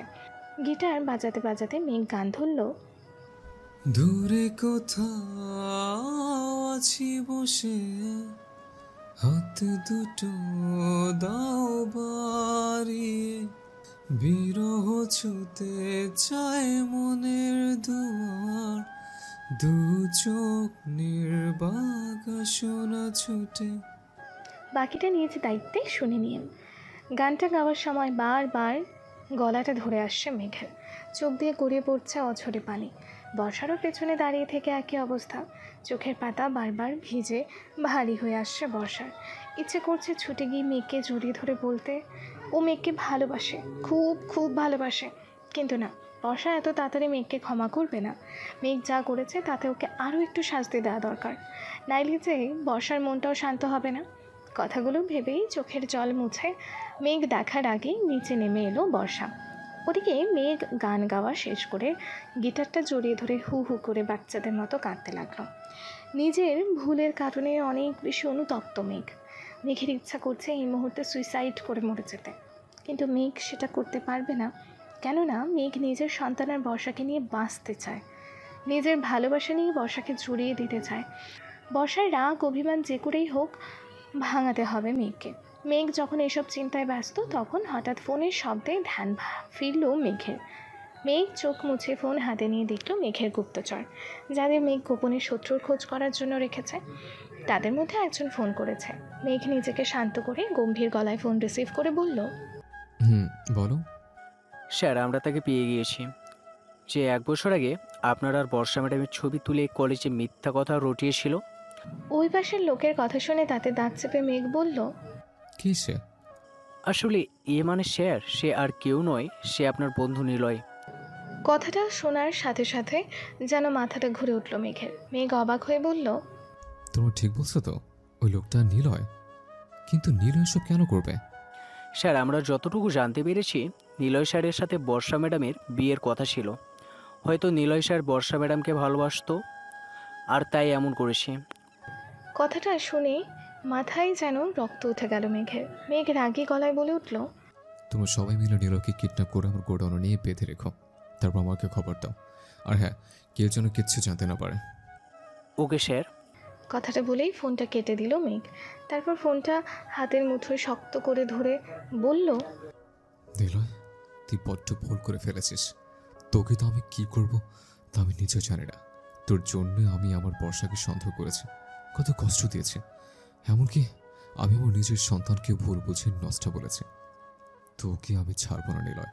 তৈরি হ তুই মেঘ চৌধুরীর হাতে মরার জন্য। ফোনে কথা বলা শেষ করে গিটার হাতে ছাদ থেকে নিচে নেমে এলো মেঘ। তারপর রুমে গিয়ে ফ্রেশ হয়ে রেডি হয়ে নিচে নামতে লাগলো। নিচে নেমে 2টো সিঁড়ি বাদ থাকতে সোফায় বসে থাকা বর্ষাকে দেখে থেমে গেল মেঘ। বর্ষাও মেঘের দিকেই তাকিয়ে আছে। হলুদ শাড়ি আর খোলা চুলেই যেন নজর কাড়া সুন্দর লাগছে বর্ষাকে। মুখে কোনো সাজ না থাকলেও চেহারায় যেন একটা আকর্ষণ কাজ করছে মেঘের জন্য। মেঘ পরেছে একটা সাদা রঙের শার্ট, সাথে জিন্স প্যান্ট। শার্টের হাতা দুটো ফোল্ড করা, চুলগুলো আধো ভেজা, হাতে দামি ঘড়ি। মেঘকে আজ অনেক বেশি কিউট আর হ্যান্ডসাম লাগছে বর্ষার কাছে। কিন্তু মেঘের কপালের কাটা দাগটা দেখে বুকের ভেতরটা ধক করে উঠল বর্ষার। বর্ষা মেঘের দিক থেকে চোখ সরিয়ে নিচের দিকে তাকালো। মেঘ বর্ষার কাছে এগিয়ে আসতে লাগলো। মেঘকে এগিয়ে আসতে দেখে বর্ষা উঠে দাঁড়িয়ে সেখান থেকে চলে যেতে নিল। আর তখনই মেঘ গিয়ে বর্ষার হাত ধরে টান দিয়ে নিজের কাছে এনে কোমর জড়িয়ে ধরল। তারপর বর্ষার কপালে চুমু এগিয়ে দিয়ে বলল, আমার থেকে যত দূরে যাওয়ার চেষ্টা করিস না কেন, মনে রাখবি তুই শুধু আমারই। আমার বুকের মাঝে শুধু তুই আছিস। আমার ভুলটা যেমন ভেঙেছে, তেমনি একদিন তোর ভুলও ভাঙবে, আর তুই আমায় আপন করে নিবি সরিষা। আমি সেদিন অপেক্ষায় রইলাম। কথাটা বলে বর্ষাকে ছেড়ে দিয়ে আবারও জড়িয়ে ধরল মেঘ। বর্ষা মেঘের এমন কাণ্ড দেখে রাগী মুখ করে কিছু বলবে তার আগেই মেঘ বর্ষার ঠোঁট দখল করে নিল। মেঘের আচমকা এমন কাণ্ডে চোখ বন্ধ করে আবারও বড় বড় করে তাকালো বর্ষা। একটু পর বর্ষাকে ছেড়ে দিয়ে মেঘ বাঁকা হেসে বলল, শুনেছি সরিষা ফুলের মধু নাকি খুব মিষ্টি আর সুস্বাদু হয়, কিন্তু সেটা যে এতটা মিষ্টি হবে তা জানতাম না। ইস, আবার একটু খেতে ইচ্ছা করছে। না থাক, ওটা না হয় পর এক সময় খাওয়া যাবে। এখন আবার খেতে গেলে আমার কপালে মৌমাছি ফুল ফুটাবে নিশ্চিত। মেঘের কথা শুনে আর মেঘের কাণ্ড কলাপ দেখে বর্ষা কী বলবে বা কী করবে বুঝতে পারছে না, তাই রাগী লোকে তাকিয়ে আছে মেঘের দিকে। মেঘ বর্ষাকে রাগ করতে দেখে নরম সুরে বলল, এত রাগ করার কিছু নেই, এটা ভালো কাজে যাচ্ছে, তাই যাওয়ার আগে মিষ্টি পুটটা করে নিলাম। কথাটা বলেই বর্ষাকে একটা চোখ টিপ মেরে চলে গেল মেঘ। আর বর্ষা মেঘের চলে যাওয়ার দিকে হাঁ করে তাকিয়ে রইল। কেন জানে না বর্ষার একটুও রাগ বা ঘৃণা হচ্ছে না মেঘের ওপর। তবে বর্ষার একটা জিনিস ভেবে খটকা লাগছে যে হঠাৎ মেঘের কী হলো যে ও এতটা খুশি, আর কি এমন ভালো কাজে গেল ও এখন। গোডাউনে পৌঁছে মেঘ সোজা চলে গেল নিলয়ের কাছে। মেঘের লোকেরা নিলয়কে একটি চেয়ারে বেঁধে রেখেছে। মেঘকে দেখে নিলয় বলে উঠল, দোস্ত আমায় বাঁচা। এই দেখ, এই লোকগুলো আমায় কিডন্যাপ করে এনে বেঁধে রেখেছে। কেন এমন করছে আমি তাও জানি না। দোস্ত তুই আমায় বাঁচা প্লিজ। নিলয়ের কথা শুনে মেঘ ওর লোকেদের ইশারা করলো নিলয়ের বাঁধন খুলে দিতে। মেঘের ইশারা পেয়ে দুজন লোক নিলয়ের বাঁধন খুলে দিল। বাঁধন খুলতে নিলয় উঠে চলে যেতে নিলে মেঘ বলল, আরে দোস্ত, কই যাস তুই? তোর সাথে আমার কথা আছে, তাই তো তোকে কিডন্যাপ করতে বলেছিলাম ওদের। মেঘের কথা শুনে নিলয় অবাক হয়ে ভ্রুকুচকে বলল, তুই আমায় কিডন্যাপ করেছিস, কিন্তু কেন মেঘ? আরে ভাই, আগে এখানে চুপটি করে একটু বসবি তো, তারপর সব বলছি তোকে। মেঘের কথা শুনে ভয় করলো। নিলয় চেয়ারে বসলো। নিলয়ের সামনে চেয়ারে পায়ের ওপর পা তুলে মেঘ বসে ওর লোকেদের বলল, এই তোমরা যাও তো, আমাদের দুই বন্ধুর জন্য গরম গরম কফি নিয়ে আসো। কফিটা যেন খুব গরম হয়, আর তাড়াতাড়ি আনবা, বুঝলা? মেঘের কথা শুনে ওর লোকেরা কফি আনতে চলে গেল। এদিকে মেঘের এমন আচরণে নিলয় যেমন অবাক হচ্ছে তেমনি পাচ্ছে ভয়। নিলয় মেঘকে কাঁপা কাঁপা গলায় জিজ্ঞেস করলো, তো তুই আমায় কেন কিডন্যাপ করেছিস মেঘ? আমায় বললেই তো আমি চলে আসতাম। আরে দোস্ত, তুই এত ঘামছিস কেন আর এত ভয় পাচ্ছিস কেন বলতো?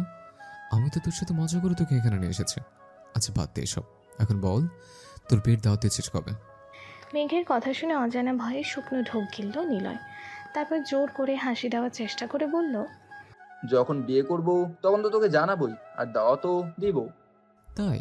তাহলে বর্ষার সাথে তো যখন বিয়ে হচ্ছিল তখন দাওয়াত দিল না কেন? এমনকি জানালিও না। মেঘের কথা শুনে নিলয়ের মুখটা এবার ভয়ে চুপসে গেল। নিলয় কী বলবে বুঝতে পারছে না। অসম্ভব পরিমাণে ঘামছে নিলয়। তখনই মেঘের লোকেরা কফি নিয়ে এলো মেঘ আর নিলয়ের জন্য। মেঘ এক মগ কফি নিজে নিয়ে আরেক মগ নিলয়ের দিকে এগিয়ে দিয়ে বলল, এই না দোস্ত, কফি খা। এত ভয় পাওয়ার কিচ্ছু নেই, আমি তোকে কিচ্ছু করবো না, শুধু কিছু কথা জানতে চাইবো। আশা করি তুই আমাকে সবগুলো সত্যি বলবি। কি জানতে চাস তুই মেঘ? কোন সত্যি কথার কথা বলছিস তুই আমায়? নিলয়ের কথা শুনে মেঘ কফিতে চুমুক দিয়ে গম্ভীর গলায় বলল, 1 বছর আগে কলেজে যে ঝামেলাটা হয়েছিল, বর্ষাকে আমি ধর্ষণ করতে চেয়েছি এটা বলে যে আমায় গণধলাই খেতে হয়েছিল, সেটা তোর প্ল্যান ছিল, তাই না? মেঘের কথা শুনে নিলয়ের এবার প্রাণ যায় যায় অবস্থা। নিলয় ভয়ে কয়েকবার শুকনো ঢোক গিলে বলল, এইসব ফালতু কথা তোকে কে বলেছে মেঘ? আমি কেন আমার বেস্ট ফ্রেন্ডের সাথে এমন করব? কিছু না জানার ভাব করে বলল নিলয়। নিলয়ের মিথ্যে কথা শুনে এবার রাগ উঠে গেল মেঘের।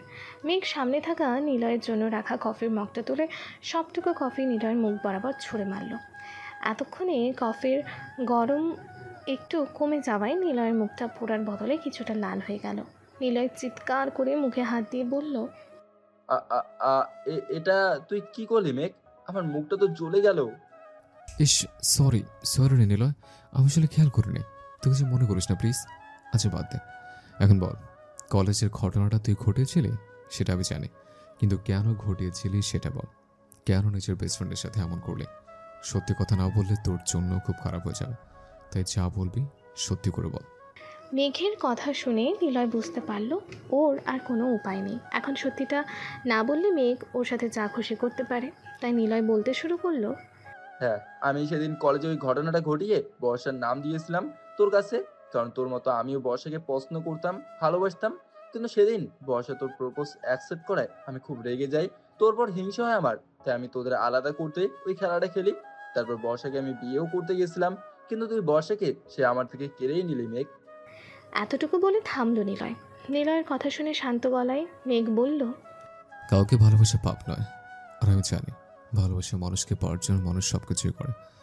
কিন্তু এতটা ভালোই যখন বাসতে, তাহলে তুই বর্ষাকে তাহলে বিয়ের আসর থেকে বর্ষা পালিয়েছে শুনে চলে কেন গেছিলে? কেন বর্ষাকে খোঁজার চেষ্টা করলি না? আমি বর্ষাকে বিয়ে করতে চাইছিলাম, কিন্তু ও অন্য কারোর সাথে পালিয়ে গেছে জানলে সমাজের লোক আমায় থুথু দিত, তাই বিয়ে না করে চলে আসি। নিলয়ের কথা শুনে মেঘ হাতে থুড়ি বাজিয়ে বলল, বাহ বাহ নিলয়, তোর ভালোবাসার প্রশংসা না করে পারছি না। একটা মেয়ে বিয়ের আসর থেকে হঠাৎ হারিয়ে গেল, তাকে তুই ভালোবাসিস, অথচ মেয়েটা পালিয়ে গেছে নাকি তার কোনো বিপদ হয়েছে? এটা খোঁজ না নিয়ে তুই সমাজের লোকের কথায় ভয়ে বিয়ে না করে চলে গেলি। কেমন ভালোবাসা তোর? শান্ত গলায় এতটুকু বলেই উঠে দাঁড়ালো মেঘ। তারপর নিলয়ের শার্টের কলার ধরে চেয়ার থেকে টেনে তুলে টানতে টানতে নিয়ে গেল গাড়িতে। মেঘের সাথে মেঘের লোকেরাও গাড়িতে গিয়ে বসলো। নিলয় মেঘের এমন রাগী লোক দেখে ভয়ে কাবু হয়ে বলল, তুই আমাকে কোথায় নিয়ে যাচ্ছিস মেঘ? ছেড়ে দে আমায় প্লিজ মেঘ, আমায় ক্ষমা কর। নিলয়ের কথার কোনো উত্তর না দিয়ে নিলয়কে নিয়ে সোজা নিজের বাসার সামনে এসে গাড়ি থামালো মেঘ। তারপর গাড়ি থেকে নেমে নিলয়ের কলার ধরে টানতে টানতে নিলয়কে বাসার ভেতর নিয়ে গেল। আর ওর লোকেদের ইশারায় কিছু একটা বলে দিল মেঘ। নিলয়কে টানতে টানতে নিয়ে গিয়ে বর্ষার সামনে ধাক্কা দিয়ে ফেলে দিল মেঘ। বর্ষা বাগানের দোলনায় বসেছিল। নিলয়কে এভাবে ফেলে দিতে দেখে বর্ষা দোলনা থেকে উঠে দাঁড়িয়ে অবাক হয়ে মেঘের দিকে তাকিয়ে রইল। নিলয়কে টানতে টানতে নিয়ে গিয়ে বর্ষার সামনে ধাক্কা দিয়ে ফেলে দিল মেঘ। বর্ষা বাগানের দোলনায় বসেছিল। নিলয়কে এভাবে ফেলে দিতে দেখে বর্ষা দোলনা থেকে উঠে দাঁড়িয়ে অবাক হয়ে মেঘের দিকে তাকিয়ে রইল। বর্ষাকে অবাক হয়ে তাকিয়ে থাকতে দেখে মেঘ গিয়ে নিলয়কে কলার ধরে টেনে তুলে বলল, এবার বল নিলয়, 1 বছর আগে তুই কি করেছিস আর কেন করেছিস? মেঘের কথা শুনে বর্ষা ভ্রু কুঁচকে মেঘের দিকে একবার আর নিলয়ের দিকে আরেকবার তাকিয়ে আছে।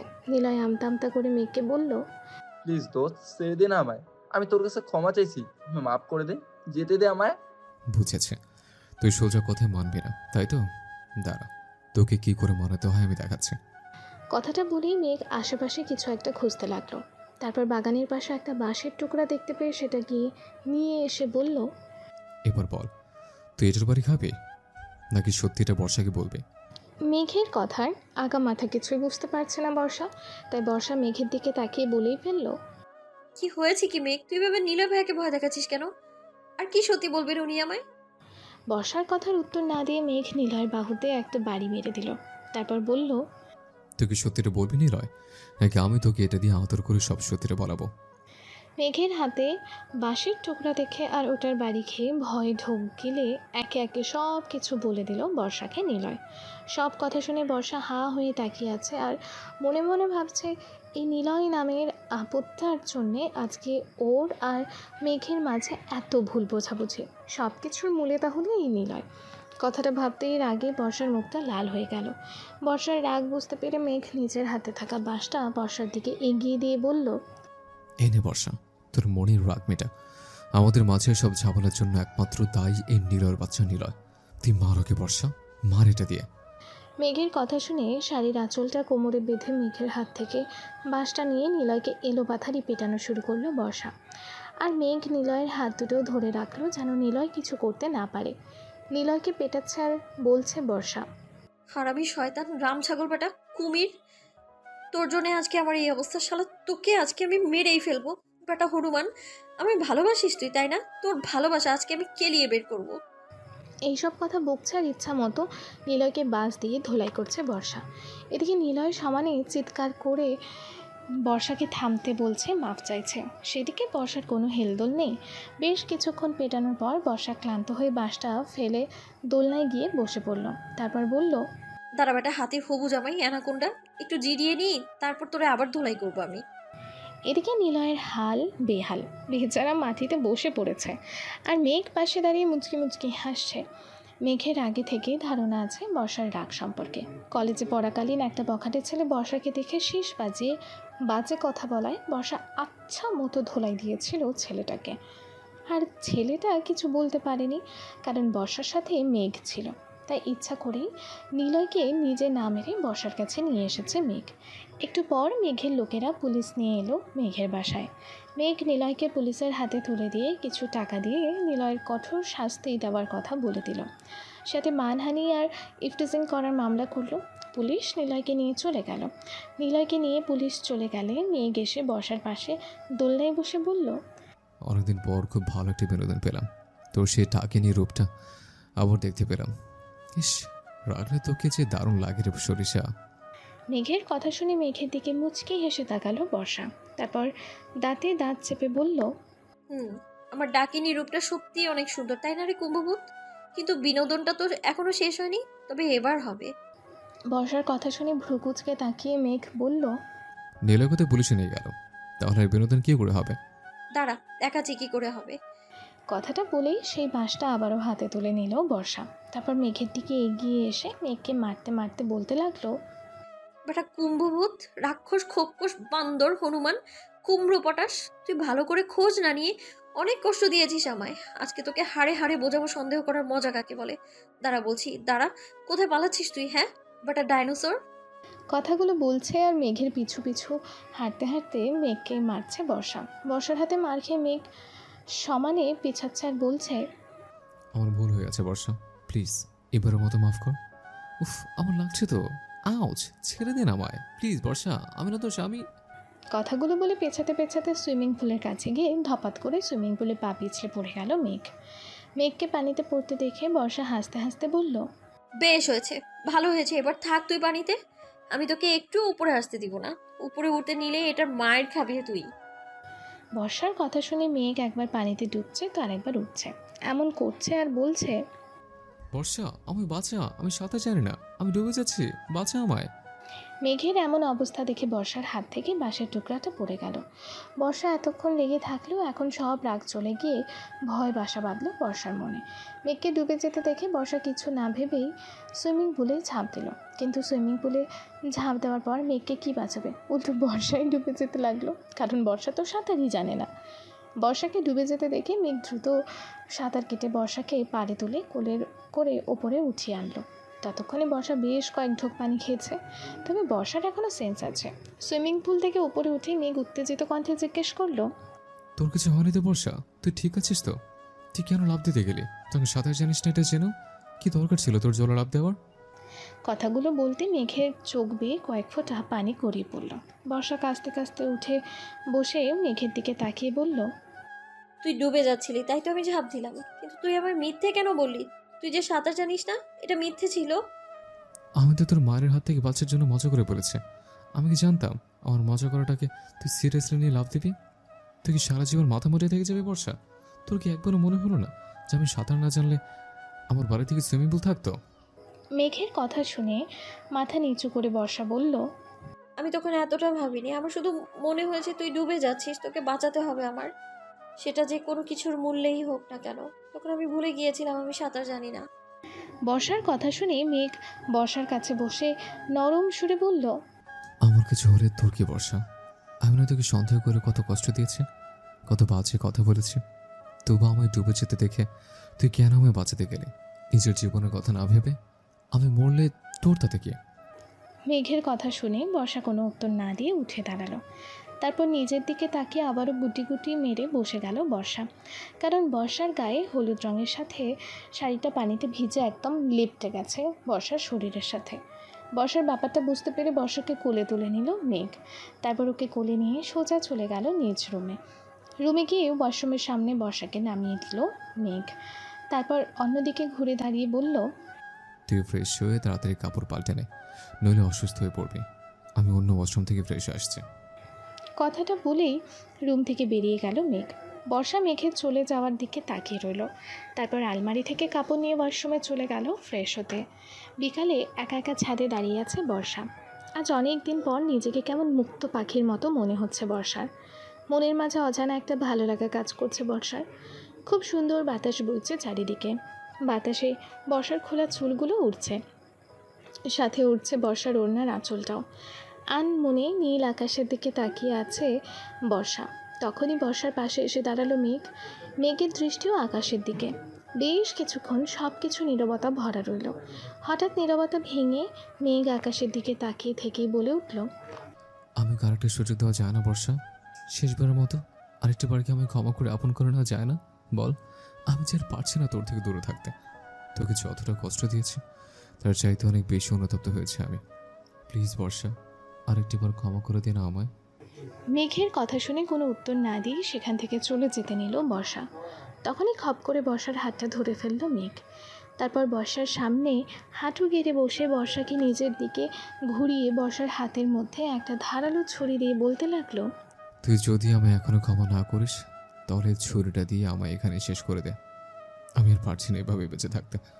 সবসময় নিজের ভুলের কারণে ভিতরে ভিতরে শেষ হয়ে যাচ্ছে আমি। এভাবে প্রতিদিন একটু একটু করে মরে যাওয়ার চাইতে একেবারে তুই মেরে ফেল আমায়। আর না হলে আমায় ক্ষমা করে আপন করে নে বর্ষা। তবুও প্লিজ তুই এভাবে আমার থেকে দূরে সরে থাকিস না।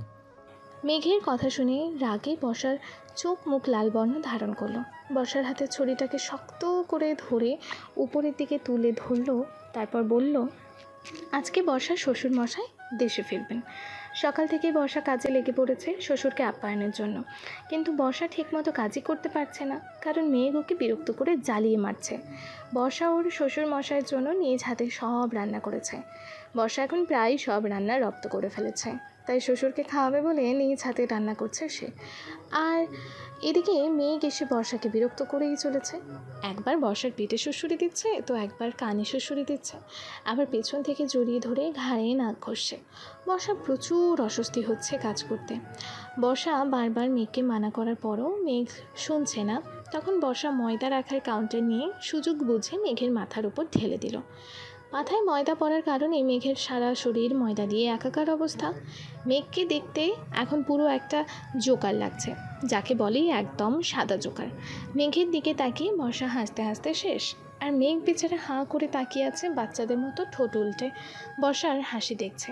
বেশ কিছুক্ষণ হাসার পর হাসি থামিয়ে বর্ষা বলল, এবার কেমন লাগলো রে কুম্ভভূত? তোকে এখন সত্যি একটা ভূতের মতোই লাগছে, যাকে বলে ময়দা ভূত, ময়দা মাখা ভূত। আমার কথা না শুনলে না এমনই হবে। কথাটা বলেই আবারও হা হা করে হাসতে লাগলো বর্ষা। বর্ষাকে হাসতে দেখে মেঘ রাগ করে কিছু বলবে, তখনই ডোরবেল বেজে উঠল। বর্ষা মেঘের দিকে তাকিয়ে বলল, একটু দরজাটা খুলে দিয়ে আয় না মেঘ প্লিজ, আমি গেলে চাচুটারে রান্নাটা পড়ে যাবে। আমি এই অবস্থায় যাবো দরজা খুলতে? কে নাকি এসেছে, আমি দেখলে কি ভাববে? ভাবে তুই পানি না পেয়ে ময়দা দিয়ে গোসল করেছিস। এবার যা। কথাটা বলেই মেঘকে জোর করে ঠেলতে ঠেলতে পাঠিয়ে দিল বর্ষা। মেঘ মুখটাকে বাংলার 5 বানিয়ে গিয়ে দরজা খুলতেই দরজার ওই পাশে মেঘের বাবা আহসান চৌধুরী মেঘকে দেখে কিছুক্ষণ তাকিয়ে থেকেই হা হা করে হেসে দিল, দিয়ে বলল, হোয়াট এ প্রেজেন্ট সারপ্রাইজ মেঘ, তোমায় কি দারুণ দেখতে লাগছে। নিশ্চয় একটা বর্ষামা মনির কাজ, তাই না? আহসান চৌধুরীর কথা শুনে মেঘ ঠোঁট উল্টে অসহায় গলায় বলল, আব্বু, তুমি আমায় নিয়ে মজা করছো? এটা কিন্তু একদমই ঠিক হচ্ছে না। আর তোমার না বিকেল আসার কথা? আমি তো তোমায় এয়ারপোর্টে রিসিভ করতে চেতাম, তাহলে এখন যে। মেঘের কথার উত্তরে আহসান চৌধুরী কিছু বলবে তার আগেই বর্ষা এসে বলে উঠল, আরে চাচু তুমি এসে গেছো? আসো আসো ভেতরে আসো। এখনো বাইরে দাঁড়িয়ে আছো কেন তুমি? বর্ষামা কেমন আছিস তুই? আর এত তাড়াহুড়া করে হাঁটা চলা করছিস কেন? কথাটা বলতে বলতে বাসার ভিতরে ঢুকে সোফায় গিয়ে বসলো মেঘের বাবা। আর মেঘ ওপরে চলে গেল ফ্রেশ হয়ে আসতে। মেঘের বাবা আহসান চৌধুরী বর্ষাকে পাশে বসিয়ে নিয়ে মাথায় হাত বুলিয়ে বলল, মামুনি তুই ভালো আছিস তো? মেঘ তোর সাথে খারাপ ব্যবহার করে না তো? আমাকে সত্যি করে বল মা। মেঘের বাবার কথা শুনে বর্ষা মুচকি হেসে বলল, না চাচু, মেঘ আমায় অনেক ভালোবাসে, একটুও কষ্ট দেয় না, আমার অনেক যত্ন করেও। তুমি এইসব কেন জিজ্ঞেস করছো বলো তো? কারণ আমি জানি মা, তোর বিয়ের দিন তোকে আর কেউ নয় মেঘ কিডন্যাপ করেছিল। আর মেঘই সেদিন তোকে আড়াল থেকে বিয়ে করেছিল। বিয়ে যাওয়ার আগে আমার ভয় ছিল তোকে নিয়ে, যে মেঘ যদি তোকে কষ্ট দেয়। তাই প্রতিদিন মেঘ কল দিতাম আমি তোর খবর দিতে। কিন্তু সব সময় মেঘ বলতো ও তোর পাশে নেই বা তুই ঘুমোচ্ছিস, তাই আর কথা বলা হতো না।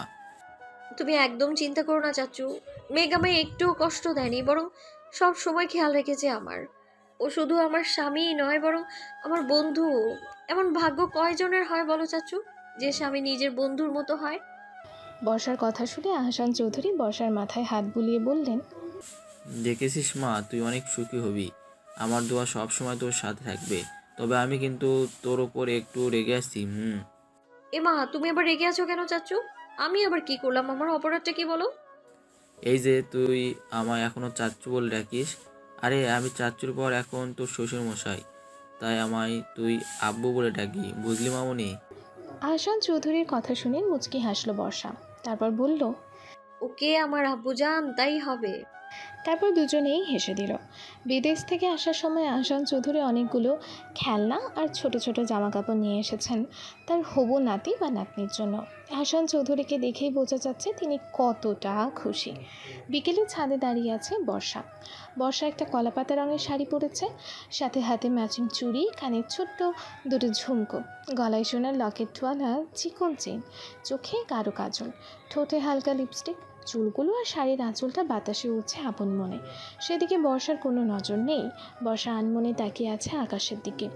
হঠাৎ মেঘের ছোঁয়ায় ধ্যান ভাঙল বর্ষার। মেঘ পেছন থেকে বর্ষাকে জড়িয়ে ধরে বর্ষার চুলের মাঝে মুখ গুজে বলল, সরি জান।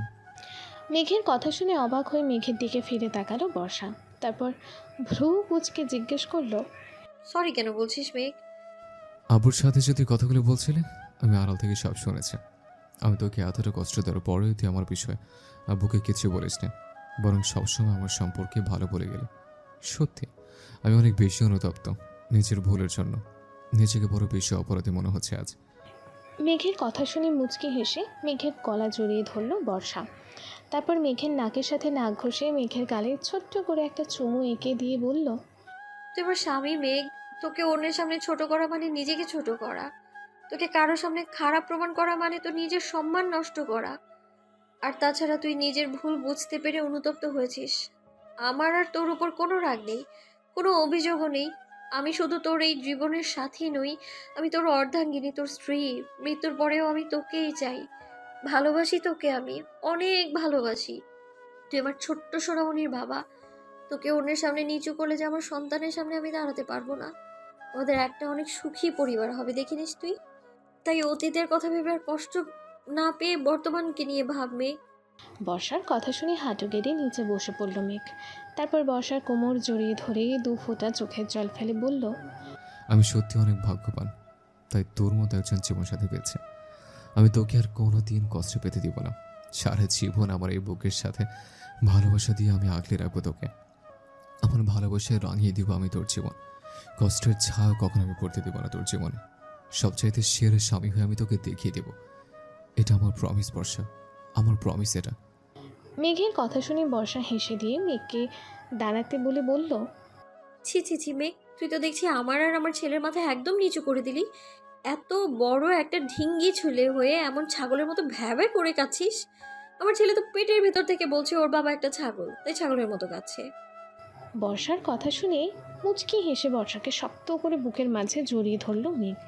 তারপর বলল, আই লাভ ইউ জান, I love you so much.